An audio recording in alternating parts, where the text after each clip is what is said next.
Hi friends, ఈ video నచ్చినట్లయితే like చేయండి, సబ్స్క్రైబ్ చేయండి.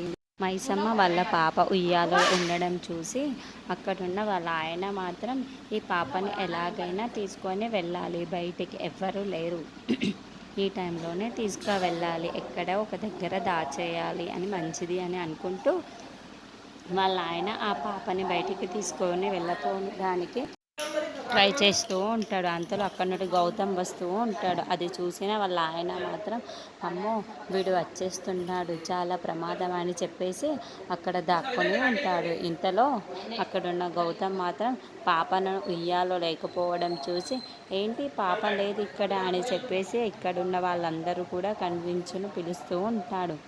గౌరీ గౌరీ అని చెప్పేసి గట్టిగా పిలుస్తూ ఉంటాడు. ఇంతలో అక్కడున్న మైసమ్మ వాళ్ళ ఆయన మాత్రం ఈ పాపను ఎలాగైనా వాడికి కనిపించకుండా ఇవ్వకుండా ఎక్కడైనా బయటకి తీసుకెళ్ళాలి అని అనుకుంటూ ఉంటాడు. ఇంతలో అక్కడున్న గౌతమ్ మాత్రం గౌరీ గౌరీ ఎక్కడున్నావు నువ్వు, పాప లేదేంటి, ఉయ్యాలలో లేదేంటి, ఎక్కడ ఉంది అని చెప్పేసి గట్టిగా అరుస్తూ ఉంటాడు.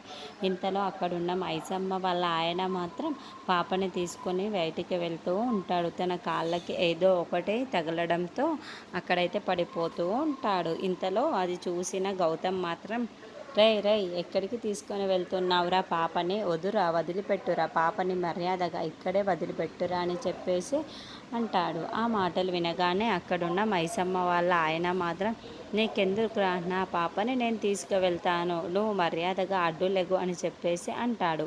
ఆ మాటలు వినగానే అక్కడున్న గౌతమ్ మాత్రం ఎలాగైనా సరే వీటి చేతిలో నుండి పాపని లాక్కోవాలి అని చెప్పేసి లాక్కొని వాళ్ళ పని మనిషికి ఇచ్చి ఆ రూమ్లోకి నువ్వు వెళ్ళిపో అని చెప్పేసి అంటాడు. ఆ మాటలు వినగానే అక్కడున్న ఆ పని మనిషి మాత్రం పాపని తీసుకొని రూమ్లోకి వెళ్తూ ఉంటుంది. ఇంతలో అది చూసిన మైసమ్మ వాళ్ళ ఆయన మాత్రం రే నీకెంత ధైర్యం రే, నా దగ్గర నుండే నా పాపని లాక్కుంటావా, ఈరోజు నీ కళ్ళల్లో